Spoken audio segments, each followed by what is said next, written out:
images at the moment coming through from Bauchi, but that's not to say that the people's votes have been frozen away. Yes, we'll get back to that much later. You know, what Bauchi people will be angry if they freeze their votes. But it's kind of unique, though. One is wondering how the conclusion of Bauchi will be sorted. We'll hope to get more information, because don't forget, some part of that is in court. And so, well, we'll see how dramatic, how unique they come up eventually with. Well, for now, what INEC has said is that by court order, the commission is restrained from conducting supplementary elections in Adamawa State and collating results for Tafawa Balewa local government area of Bauchi State. Only that particular local Only, pending the determination of the cases in court. But supplementary elections will hold in Bauchi, excluding Tafawa Balewa local government area. However, state constituency elections will hold. Which is what we've seen. Which is what, so they will hold, they'll collate all of those. So it's going to be with bated breath. Apparently, let's go back to the issue we talked about the other day. We were talking about the reward system and all of that. The body that fixes salaries is Revenue Mobilization, Allocation and Fiscal Committee, or Commission. Who governs that commission? And how do we begin to tinker with this reward system? If, okay, first of all, let's first of all agree, is it something that is likely to happen, to whittle down or reduce in any significant way the quantum of reward that politicians get when they get into office? Is it possible? It's very possible. But the first question is, those that are benefiting from such now, will they agree? And when I say those benefiting from it now, when you employ somebody, the person doesn't determine the salary you pay. You determine the salary you pay the person. So whether or not they agree, I think that one can be, you take it or you leave it. But first of all, is it even likely to happen, Mr. Shokuton? Is it something that can happen? I think it's something that will happen because we don't have a choice. So the expression that I like to use is, we've got to smoke these bees out. Our country has got resources, and we need administrators. Okay, I think, let me borrow your language. We'll smoke the images out.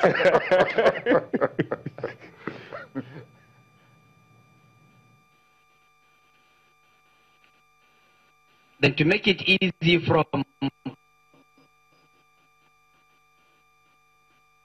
party number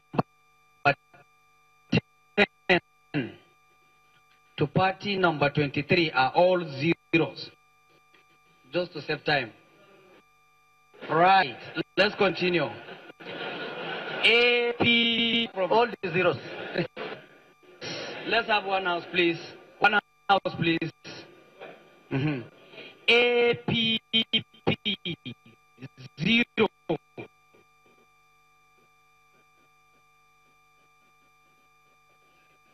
ASD 0. BNPP 0. CAP 0. DA 0. DPC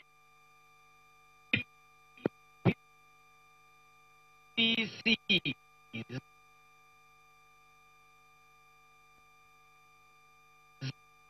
If that man was your lecturer or teacher in school and you were doing further maths and you had your heart in your mouth going on, by now you would have died. Because the way he announced it is 0 with a lot of emphasis. So if he draws the line, the first 10 names I'm going to call all 0. Then you pray, oh my God, what will I tell my dad if I score 0 in this election? But yeah, he's trying to save time, just as he said, just to save time to ensure that they get there. But speaking about which, I might as well just ask as now, all of those political parties, now that it's clear that if they look at the 0 votes, why are they sitting in the ballot? What should we do about this kind of parties? I mean, look, this is a very, very interesting part of the debate, and ultimately we've got to come to the point where we confront this issue. So there's the school of thought about keeping the space open and ensuring that everybody can aspire, and I agree. But you can't waste with due apologies to my friends and colleagues in the various political parties, because they're watching and they'll be like, what's this guy saying? But, you know, we're spending too much resources on trying to maintain or sustain an ideology of openness of the political space and all that. I think we have to be more pragmatic. And I think a friend of mine suggested something and I thought, wow, this is brilliant. Let's have some sort of a league system for these parties where your performance, so you've got maybe like 3 tiers, tier 1, tier 2, tier 3, and your performance on the tier 3, where maybe you're only allowed to contest in the local government elections. At the preliminary stage. Yes, if you like, you know, at the preliminary so some stage. will be relegated. Yes, you can, absolutely. I mean, when I heard this, I was like, why not? You know, so you have parties moving up and down those tiers, depending on their performance in the various elections, which means that you get to test your machinery, your grassroots structure and all that at the lower levels, and then you can grow through the ranks and start performing at the state level, and then if you do well at the state, you are rewarded by being put on the ballot at the federal elections. Is that a good strategy rather than scrapping them outrightly, because some will kick against being scrapped immediately? I believe the electoral reform needs to be done in such a way whereby for you to participate at the presidential level, most likely it's like you must be in all the senatorial districts, or you must be in the 6 geopolitical regions. So we don't just come and fool ourselves by saying you come and you are having 0, 0, 0. That what shows is that you are not acceptable in those local governments. For anybody coming to vie for presidency, at least, we have 36 states. You must have presence in all the 36 states. When I say presence, not a flat. Get a proper structure so that everybody will know that you are serious. Because all these things shows that you have people in those local governments that will fight for you. If you say that you have presence in all 36 I'll tell you why. I'll tell you why. Yeah, but I'm just wondering, but if must they have a flat? What's wrong with the boys' No. quarter? Sorry. Or even a room. What I mean is, I just mentioned that just to make everything look funny. Okay. You will discover that people that are vying for all these positions, even in Lagos or in where they feel to be their roots, where is their head office? What does it look like? So naturally, even where you are, that people feel that, okay, you are contesting, you are from a particular region of Nigeria, and you are contesting as a president. What is your presence in that location? Talk less of 6 geopolitical regions or 36 states. Because all these things will show that you are ready for the business.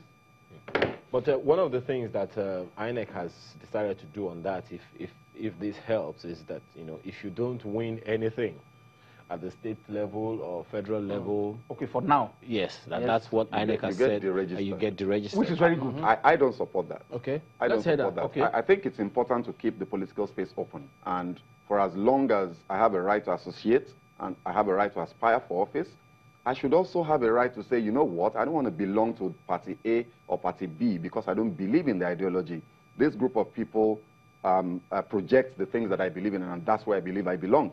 What we need to do is to prevent, that's why I say that idea of a collegiate or a league system is just brilliant because it keeps the space open. You can participate. Even if you contest a local government election and you get 0 votes, stay there. It means you will never be able to contest for states. Okay. But let's still have, yeah. Well, we'll move from Bauchi now, even though we'll come back to that later, to Sokoto. That's another area where it's also keenly contested, we might add. 21 out of 22 have been announced. There you go. So let's get to our correspondent, Kayla Megwa. She's there to give us some information concerning what's happening. Kayla, what's happening? Good morning, Chamberlain. Okay, so we're at the Coalition Center at the Sultan Masjidu Institute of Islamic and General Studies, and we're waiting for the results from one more local government area. Remember, the elections were in 22 out of 23 local government areas. So we're waiting for one more, which is Kebe local government area. We're here till about 3:30 yesterday when the State Coalition Officer, Professor Fatih Mukhtar, had to adjourn till 9 a.m. this morning. At 9:10, the doors were opened, and she says that the results will be here in an hour. So we're expecting maybe in about 10 or 20 minutes we'll be seeing the results from Kebe local government area. And that will be the final results that will now determine who has won this election in Sokoto State. So at the moment, what's the thinking from those political parties? Are they all just hoping that that will bring to a conclusion, or are there people who have some misgivings? Okay, so it's a very keenly contested seat, the governorship seat, and you really can't tell with Sokoto State. As at the time we left here yesterday, the APC was leading in more local government areas, but the numbers between the APC and the PDP are very narrow.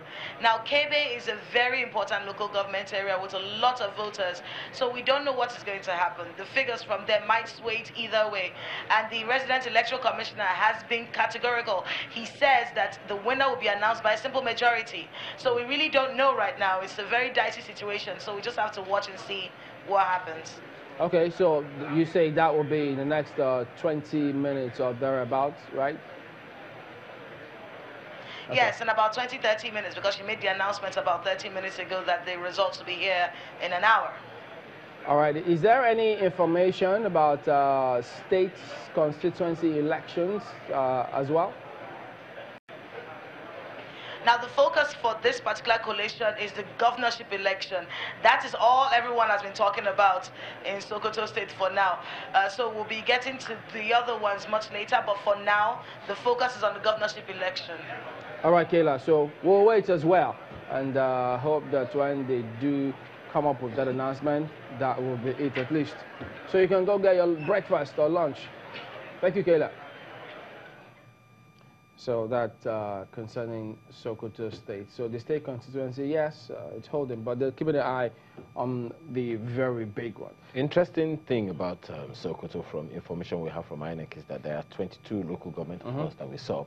But the state constituency tug of war is between just 3 local governments. So, and if the elections cumulatively from 22 local governments, we're expecting votes from 75,000 registered voters, but the one in Kebe has 20,105 voters. And you know, this election is between the governor and the former deputy governor. So do you see politicians saying, "Oh, okay, so you see why we don't go for strong deputy governors, because they want to take my seats." So who knows what next? Do you ever see that happening? Naturally, people always say that most politicians that are, let me say, ulterior motive, they try to put a deputy that is subservient, so that he doesn't grow, or he doesn't grow wings, and he will now feel that, oh, okay, I think I'm ripe enough to be the governor. Okay, gentlemen, we'll ponder over that and more, because the results will come up anytime soon, but we need to go to break now. There's going to be news track. We need to get you some news that you can use, perhaps. So we'll be back afterwards. Don't go away.